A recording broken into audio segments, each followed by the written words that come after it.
We begin this edition of news with these live images now that we are getting to you from the state of Meghalaya. A state right now that along with the entire country is praying for the well-being of those 15 miners who on the 16th day today are also fighting to get back. These are the latest images of viewers on your screens coming in from the rescue site.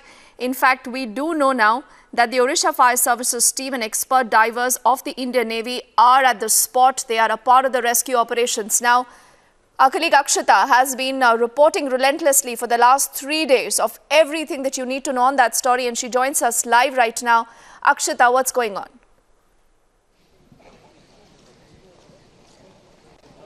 Deepthi, we're getting you this live broadcast from the site, the tragedy site here in Kasan village, where you see around me at this point, the operations are yet to really kick off because we understand that at this point there's still a brief that's being given, but quite a bit of activity here in the sense that a lot of officials have arrived here. Let me also show you that to our right, the NDRF Assistant Commander, Mr. S.K. Singh, is currently in conversation with some of the Navy officials who have reached here.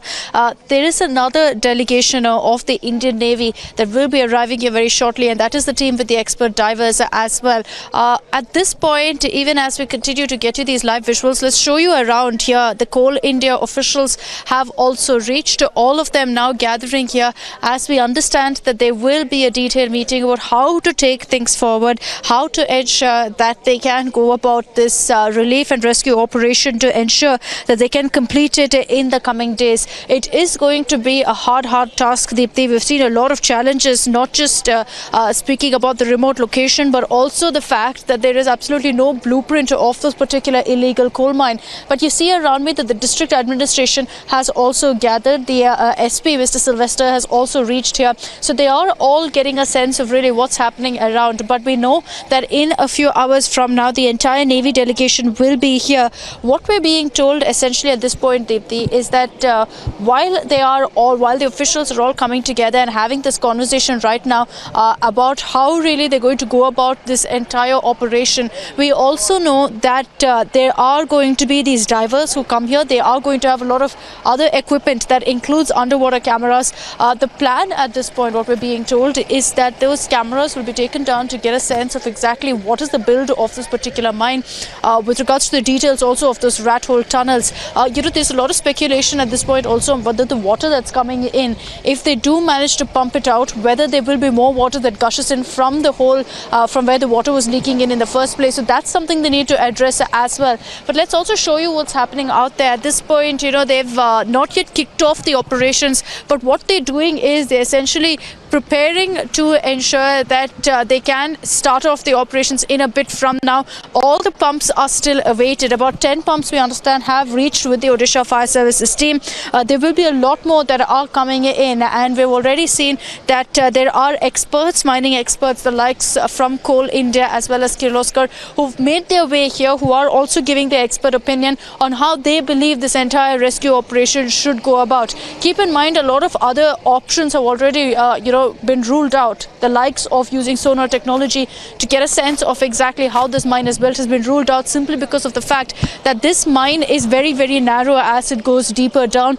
At this point also, we understand that while the pumps are brought in the surrounding areas, there are about 90 mines, 90 abandoned coal mines, all of which are filled with water. So they are also going to have to work on pumping out the water from those mines as well to ensure that this one can be drained out. And that's why the information about which mine is connected to which is so very crucial, and that is something that is not there because of the fact that this is an illegal coal mine. The miners here were digging right through, possibly about 100 feet horizontally as well, and that is the challenge, to really nail exactly where what is happening, exactly where and how far they've managed to go through. So while of course we continue to get you this live report, it looks like it will take at least about another 2 hours, Deepthi, before we can actually see the rescue operation kicking off here. What we're also being told is that some officials will be getting into this particular drum that you see here and lowered into the mine using that crane. We've been seeing that happening over the last 2 days by the NDRF as well. Today we understand that that could be done by the Odisha Fire Services team as well as the Indian Navy personnel who are present here. When we spoke to the Odisha Fire team, they did say that they are hopeful from what they've seen from the survey, the initial survey that is, they do get a sense that their pumps should work in this particular area and they should be able to pump out some of that water. But 70 feet of water is what we're talking about, Deepthi. So it is going to take a considerable amount of time for them to actually go ahead and complete even one part of this operation, which is draining that water. After that, there is also the Herculean task of going down there, understanding how exactly this mine is built, understanding exactly which parts go where, and understanding which it's connected to as well to drain those mines. So this is going to be a very, very long operation. 16 days it's taken for this much of activity that you're seeing around me. The last 2 days, when I reached here, which was day before yesterday, I was rather shocked to see that, there was barely anyone around. There were the NDRF team, the SDRF team who've been here day in and day out, and they've been fighting to get the required, the equipment that they need to ensure that they can take this particular operation forward. Now, finally, you're seeing a lot more officials present here, experts who are present. The Navy has been deployed, and besides that, all the equipment also in a brief moment from now will reach here at the site. We're reporting from the Kasan village, and while it's a very, very remote area, right now you see a lot of activity also happening, including a temporary helipad that's been put up a few meters away from me. So we're expecting that a lot more politicians also will be making their way here. Day before yesterday was the first time representation really from the state government was even made here. We saw 2 ministers present here, and now of course we're awaiting more details of what's exactly expected. But what we know for surety is, and we've been speaking to a lot of officials present here who've now come here, what they've told us is that they are first going to get a summary of what really the situation is, what are the challenges at this point, and then they'll tell us exactly how they're going to go about this particular operation. Let's also go down there and give you a sense of exactly what's happening, because what we're being told right now over the last 2 days since we've been here from the NDRF, who've been taking constant updates, is that the water levels haven't risen or haven't come down at this point. So it is pretty much the exact same level that it was, which is in a sense good news, because it means that water level is not that water is not continuing to gush into this particular mine. But you see really, Deepthi, how massive this particular mine is. It goes to about 350 to 370 feet deep, and that is a rough estimate, because again, these mines, while they were constructed before the ban, after that the miners who came here and illegally continued mining went on to dig almost up to 350 feet. So while this is a rough estimate that's been given to us, it's that deep, out of which almost half of it is filled with water at this point. So they're going to have to pump out the water. Then they'll get a sense of how really this mine looks, where are the rat hole tunnels. And for our viewers, a rat hole tunnel essentially is a very, very narrow tunnel that's been built by these miners at the bottom of this mine to find other lanes where they could find these coal extracts, where they could find coal deposits. So all of that, they yet to get a sense of. So it is going to be a very, very challenging operation. And from day one, that was known, which is why there are also a lot of questions as to why all this action didn't take place days back, weeks back, in fact, possibly a day 3 or a day 5. If, we had the Navy coming in, if we had this equipment coming in, there'd be a completely different story that we'd be talking about right now. And while everyone is asking whether it was the state government that failed, I'm going to continue getting you these visuals of a lot more equipment that's being brought in right now by the Odisha Fire Services team.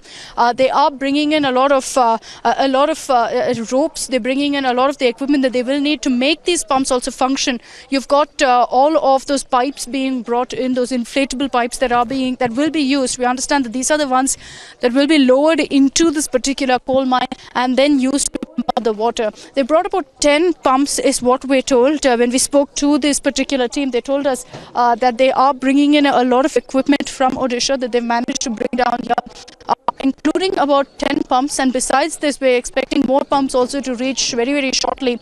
Remember, Deepthi, these pumps will not just be used at this main shaft here of the coal mine, but in other abandoned coal mines that they believe could be linked to this one as well, to ensure that the water level comes down completely, after which we will see the other rescue teams also jump into action. They will then go down to the mine to get a sense of really, where these rat hole tunnels are, if the miners are in any of those. Because 15 miners, time is ticking. Time is of the essence, as you've said. At 16 days on, while the rescue teams here remain hopeful and continue to maintain that this is a rescue operation, not that of a salvage and a recovery operation.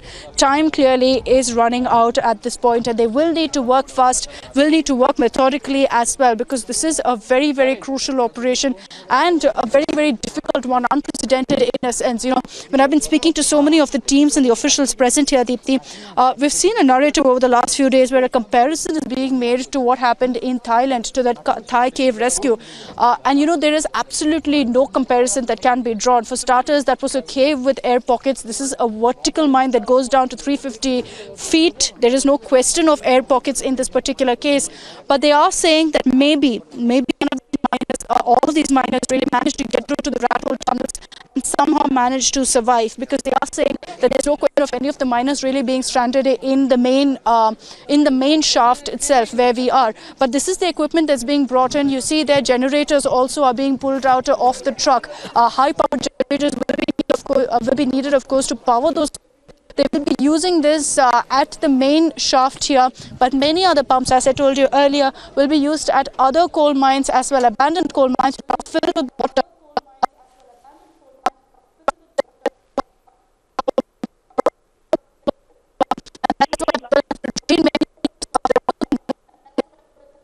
Was running and start then going ahead and draining those out as well. So then you will see a decrease of water levels in this particular mine.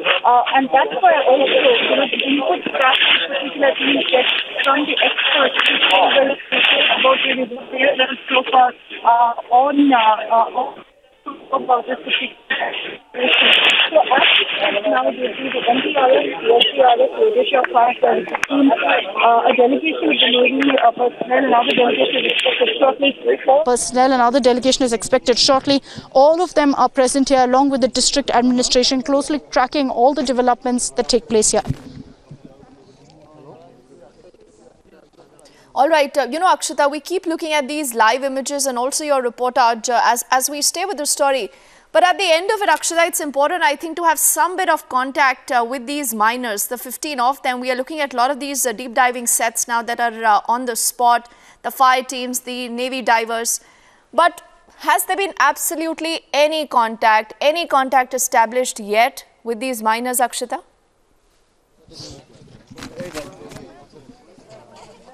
Absolutely none, unfortunately, Deepti. We have absolutely no idea where they could be in this entire mine. We have no idea whether they are alive, whether they managed to survive for the last so many days. There's absolutely no idea of any of that, because since the moment the incident happened, since the moment the tragedy happened, it's been one challenge after another for the personnel here, because of which they've not been able to establish any sort of contact with the miners. And that's exactly the point here. That is the biggest challenge that they have.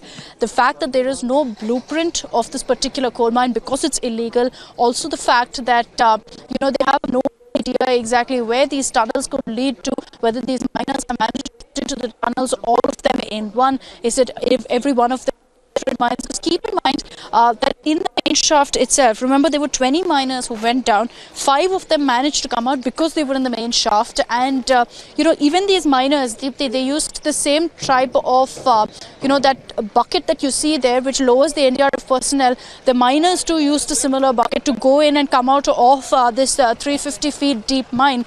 So they were going down in that way. 5 of them did manage to come out using the same particular bucket because they were in this particular main shaft.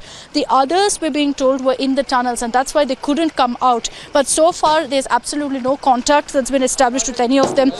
There is even no sense of which direction they could have gone in. We don't know if these rat hole tunnels were in the north, east, west, south, which side they went. They were connected to other mines where more water is coming from those mines as well. No idea about it. Are being unloaded here at a location where it will be easy for them to really pump the water from the mine itself. Some of those inflatable pipes is what they're going to be using to really lower it down. They're going to need, of course, a long length one, because considering that it goes right down the water, you can barely even see it from where I stand. When you stand right on top of the you can barely even see where the water begins.